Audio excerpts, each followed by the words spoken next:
El tema para el cual he sido convocado es el niño con neutropenia febril, reto terapéutico. Voy a hacer algunas consideraciones generales al comienzo, después voy a hacer un poco un análisis histórico para explicar, digamos, las bases que utilizaré para hacer las recomendaciones con relación al tema. Después, al final, haré algunas recomendaciones generales como cierre de la presentación. En principio, ¿por qué hablar del tema? Bueno, habría que decir que la susceptibilidad de niños con cáncer a presentar episodios de neutropenia febril con enfermedad de base y otros tratamientos con antineoplásicos, citotóxicos y supresores de la médula ósea, que hay un 33% que desarrollan fiebre durante la neutropenia, que se presentan hasta 3 episodios de neutropenia febril por año, que estos episodios pueden amenazar la vida del niño y requieren atención inmediata, que hay un riesgo elevado para desarrollar enfermedades bacterianas invasivas. El riesgo de morbilidad y mortalidad se correlaciona directamente con la intensidad y duración de la neutropenia. La fiebre podría ser el único indicador de la enfermedad bacteriana grave. La mortalidad, que puede ser de un 2 a 3% cuando se inicia antibiótico-terapia precoz y apropiada, se incrementa hasta un 50% cuando los antibióticos se inician después de 48 horas. El tipo de malignidad, los procesos infecciosos asociados y los microorganismos causales pueden influir significativamente en la mortalidad de estos niños. Genera un gran costo de atención por hospitalización prolongada y complicaciones asociadas. Y esto todo lo que hace ratificar la importancia de conocer las guías de tratamiento. ¿Qué es lo que pretenden las guías de tratamiento en general? Más allá de las orientaciones que nos ofrecen, en este caso en particular del manejo del niño con neutropenia febril y cáncer, lo que se busca es realizar una categorización de riesgo, detectar posibles focos de infección y, bueno, orientar al final la posible etiología del interrogatorio, con el interrogatorio y el examen físico de ingreso. Con relación a los antecedentes históricos, realmente, como decían, creo que ayer, cuando hablaban del tratamiento de los niños con VIH, realmente las guías de tratamiento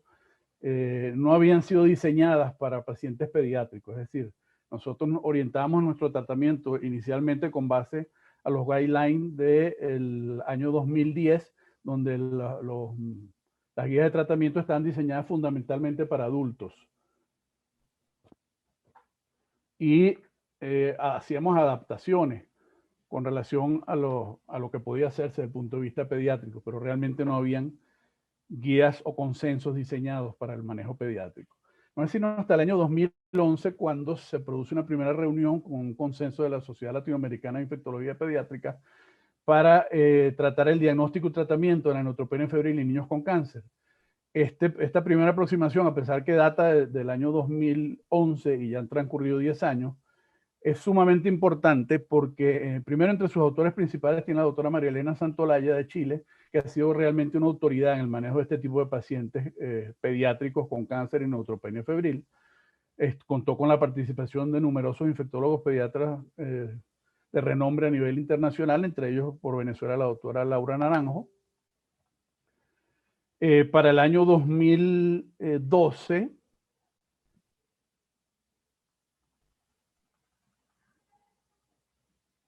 la asociación o la American Society of Clinical Oncology publica la primera guía de tratamiento diseñada específicamente para el manejo de neutropenia febril en niños con cáncer y o receptores de trasplante de células madres hematopoyéticas. Esta es la primera, digamos, orientación desde el punto de vista internacional, específicamente dirigida a la parte pediátrica, y ese consenso se revisó 5 años después, en el año 2017, para actualizar, digamos, las pautas que habían propuesto en el año 2012. Estos nuevos consensos tienen la ventaja de que vienen con un icono que pueden ver ahí a la derecha, donde uno hace clic y automáticamente les dice si el documento que está revisando realmente está en uso o hay una actualización adicional. Y la misma American Society of Clinical Oncology, y la Infectious Disease Society of America para el año 2018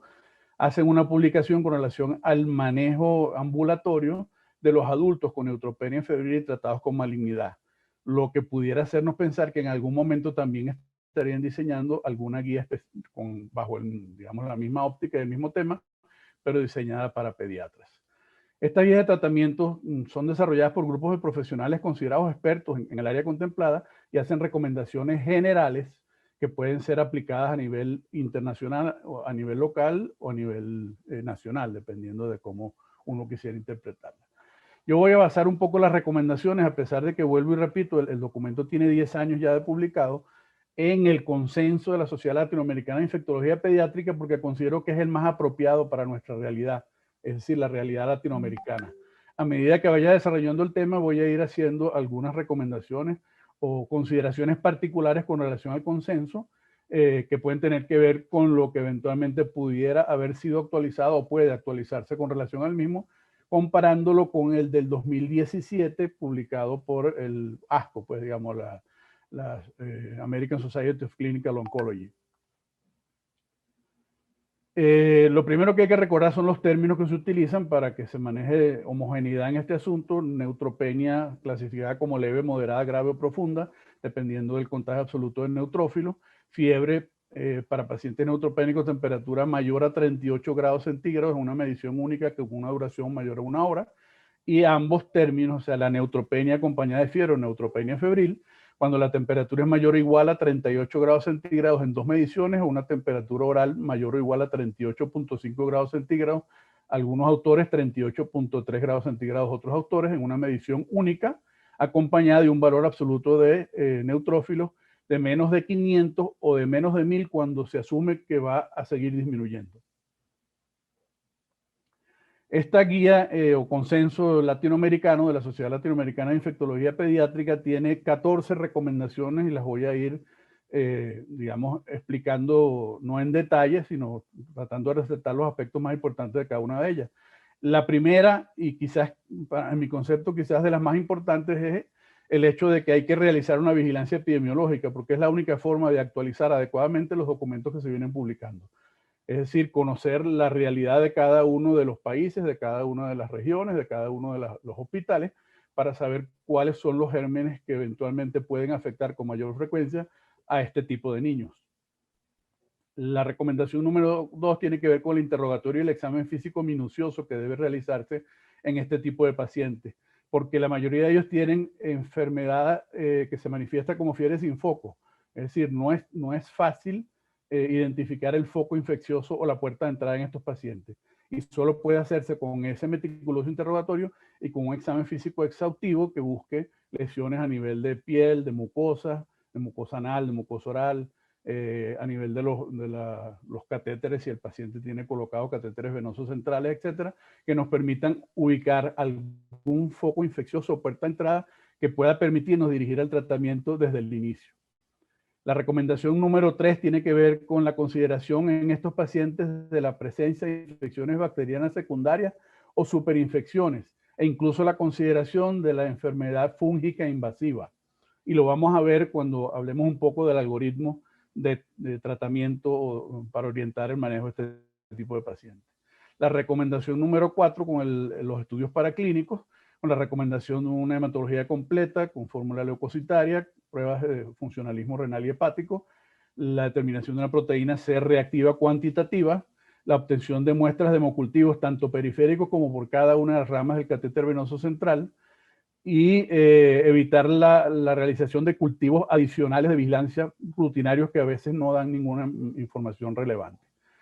La realización de otros cultivos como el coprocultivo, cultivo de licocefalorraquídeo, dependerán de los signos o síntomas que el paciente pudiera tener asociados a su proceso general.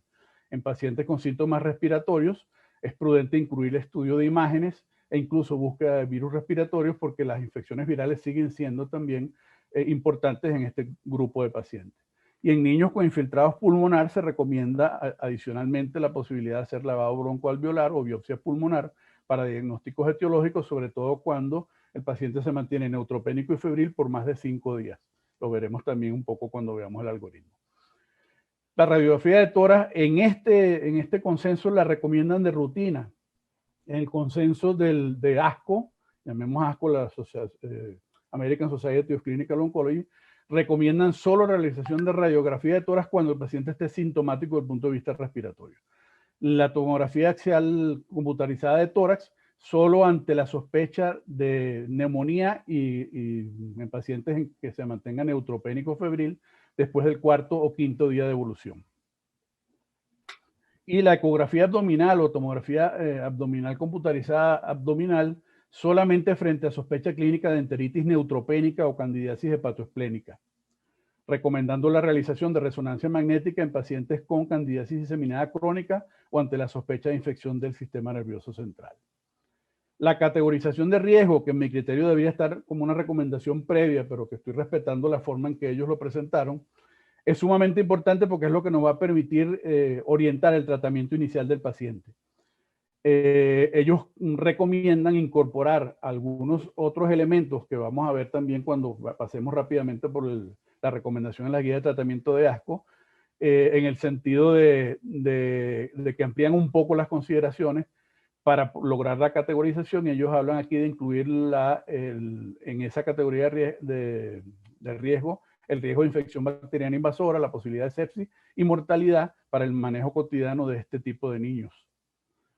Se utilizan como variables de alto riesgo, y aquí son muchísimo más numerosas que las que vamos a ver en ASCO, pero al final las voy a mencionar simplemente y después haré una aclaratoria al respecto. Mayores de 12 años, el tipo de cáncer que afecta al paciente, la duración de los ciclos de quimioterapia y cuánto tiempo antes han sido recibidos, la presencia de fiebre, sobre todo por más de 7 días o mayor a 39 grados centígrados, la presencia de signos de sepsis, compromiso respiratorio y o intestinal, comorbilidades asociadas, el recuento absoluto de neutrófilo de menos de 100 células por milímetro cúbico y la presencia de recuento absoluto de monocitos de menos de 100 células por milímetro cúbico. Recuento plaquetario de menos de 50.000 plaquetas, la PCR por encima de 90 miligramos litro y la interleuquina 8 por encima de 300 picogramos sobre mililitro, con la presencia de bacteremia. Todos esos son considerados por ellos factores de riesgo para considerar al paciente de alto riesgo a la hora de determinar el tratamiento inicial. El tratamiento recomendado dependerá entonces de esa categorización de riesgo y obviamente reflejará un poco las características epidemiológicas de cada institución. Niños con episodios de alto riesgo, la recomendación de ellos es el uso de un betalactámico con acción antipseudomónica. Aquí incluyen ceftazidima, cefepima, piperacilina, tazobactam. Las consideraciones que haría yo, como les dije al comienzo, es que la eliminación de la ceftazidima es una droga que en la actualidad no tiene buena estabilidad ante la presencia de beta-lactamases y es alta inductora de la producción de las mismas. De tal manera que es preferible mantener el uso de cefepima, piperacilina, tazobactam, y en la recomendación de ASCO incluyen la posibilidad de imipenen o meropenen como droga de inicio. Aquí ellos no lo recomiendan inicialmente. Pueden recomendarse estos antibióticos asociados o no al aminoglucósido y al glucopéptido con acción antiestafilocóxica, dependiendo de algunas otras consideraciones. Los carbapenémicos entonces los recomiendan como monoterapia o combinado con aminoglucósidos ante la presencia de enteritis neutropénica, de sepsis de origen abdominal, infección por Bacillus cereus y administración parenteral de alguna cefalosporina de tercera generación en los 7 días previos a la aparición del episodio de neutropenia febril. Cuando el paciente es de neutropénico febril de bajo riesgo, recomiendan la posibilidad de utilizar ceftriaxona combinada o no con amikacina durante las primeras 24 o 48 horas de tratamiento. Y se usa o recomiendan el uso de vancomicina solo en pacientes con sospecha clínica de infección asociada a catéter venoso central, infecciones de piel y tejidos blandos, áreas donde existan estafilococos aureus resistentes a la meticilina provenientes de la comunidad en mayor a un 15% de los casos, infección osteoarticular, infección en los últimos 3 meses por Streptococcus pneumoniae resistente a cefalosporinas de tercera generación, evidencia de sepsis y bacteremia por Coccasia gram positiva, y dependiendo de la evaluación de su susceptibilidad.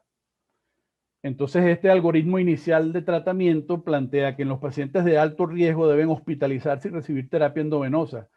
con y elimino ceftazidima por las consideraciones que ya di, cefepima o piperacilina tazobactam, solo o combinado con aminoglucósidos, en este caso la amicacina es el que más utilizamos, asociando un betalactámico con actividad antiestafilocóxica o un glucopéptido en situaciones especiales. En la mayoría de los casos asociamos el uso de vancomicina, aun cuando en este tipo de pacientes pudieran usarse otras drogas como tecloplanina o linezolid. Y en los pacientes de bajo riesgo, la hospitalización con terapia endovenosa base de ceftriaxona más o menos amikacina, o el manejo ambulatorio con ceftriaxona intravenosa, o el uso de ciprofloxacina, amoxicilina ácido clavulánico, cefixima o cefuroxima.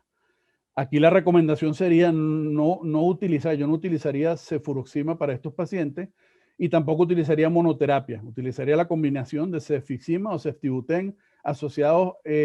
o ciprofloxacina asociado a la amoxicilina ácido clavulánico. La recomendación número 8 tiene que ver con el manejo de las infecciones asociadas a los catéteres venosos centrales, en donde se recomienda, por supuesto, el uso del glucopéptido y el manejo de este tipo de infecciones cuando se sospecha la presencia de cándida con la asociación de antimicóticos o el retiro del catéter en circunstancias particulares como la falta de respuesta al tratamiento antiinfeccioso luego de 72 horas de tratamiento, las complicaciones supuradas asociadas, la osteomielitis, endocarditis, la embolia séptica o la formación de abscesos o la infección fúngica. La recomendación 9 habla del manejo de pacientes con neumonía, en donde consideran que los estudios deben ampliarse con la realización, como dijimos, de lavado broncoalveolar o biopsia pulmonar, considerando la posibilidad de el tratamiento específico, si tenemos el diagnóstico específico de neumonía, con una droga, una cefalosporina que tenga actividad contra los gérmenes más comunes implicados, generalmente de las de tercera o cuarta generación, asociada con un macrólido. Y si esto sucede después del quinto día, la consideración de la posibilidad de infección micótica asociada a este tipo de pacientes. La revaloración se hace a las 72 horas, al quinto día o a las 120 horas, al séptimo día y el décimo día, y de ahí en adelante, dependiendo de la evolución del paciente, cada 48 a 72 horas es necesario probablemente la revaloración. La terapia antimicrobiana, la suspensión del tratamiento se realiza cuando el paciente tiene 48 horas de febril y ha habido una recuperación del recuento absoluto de neutrófilos. Y en los pacientes con bajo riesgo podrá utilizarse el tratamiento, como ya dije, con cefixima, ceftibuten o ciprofloxacina asociado con amoxicilina ácido clavulánico. Pacientes de bajo riesgo,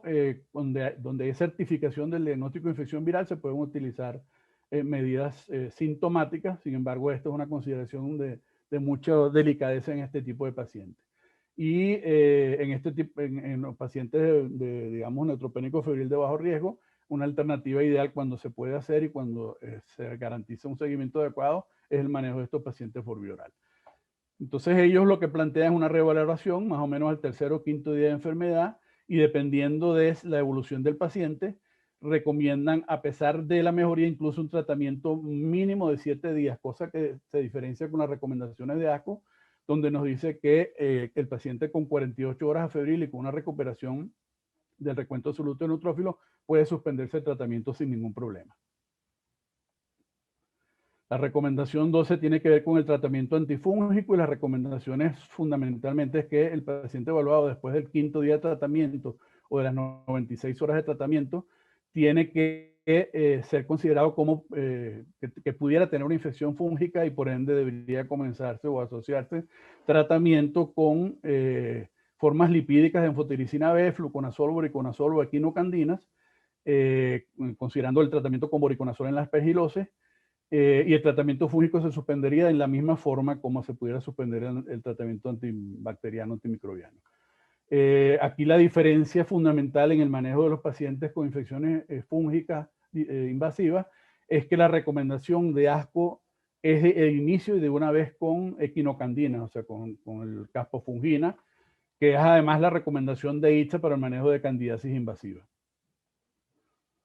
Sin embargo, nuestra realidad latinoamericana a veces pasa por el hecho de que no contamos con formas digamos, lipídicas de anfotericina, y a veces es difícil conseguir la caspofungina, por lo que el tratamiento con anfotericina o el desoxicolato de anfotericina pudiera todavía continuar siendo útil. La recomendación 13 tiene que ver con la posibilidad de uso de profilaxis para prevenciones de infecciones por Pneumocystis jirovecii, descartando toda profilaxis antibacteriana, antibacterial o antiparasitaria de forma rutinaria. Y la 14 con las recomendaciones generales, el sitio donde el paciente debe estar, el aislamiento, el tipo de comida que debe recibir, etc. Ya para terminar, las recomendaciones de ASCO pasan más o menos por las mismas recomendaciones del Consenso de la Sociedad Latinoamericana de Infectología Pediátrica.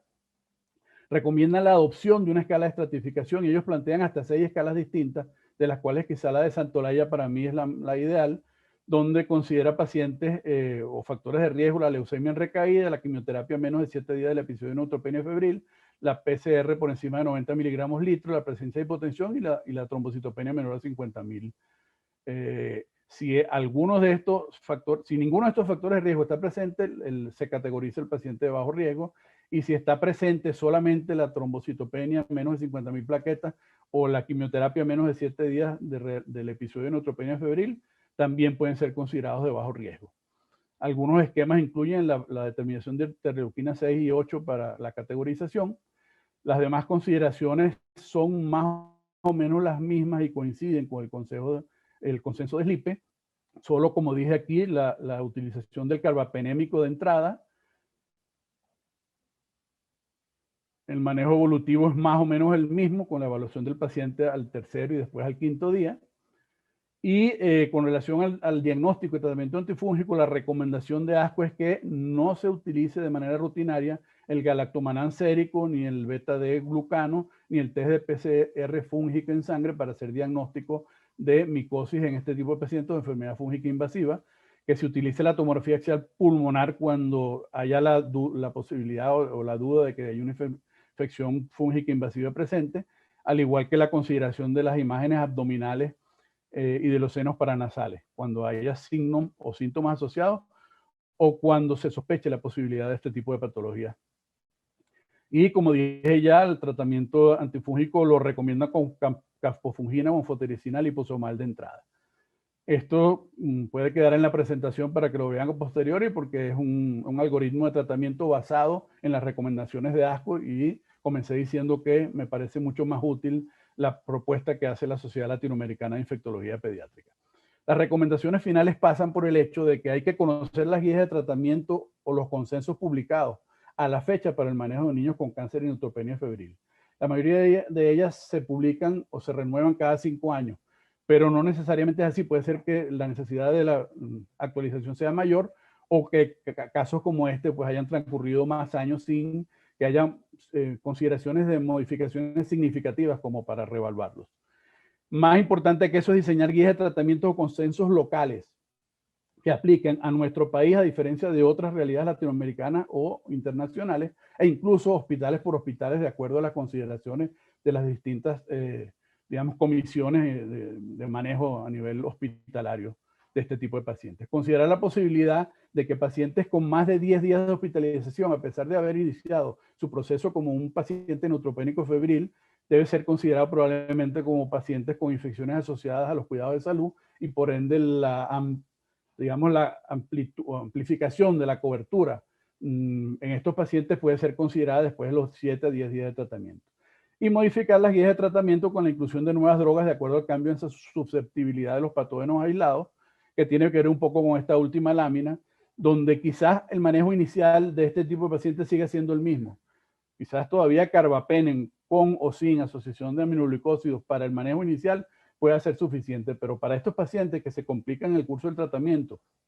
que llegan al 7º y 10º día y no se recuperan de la neutropenia febril, es muy posible que haya que utilizar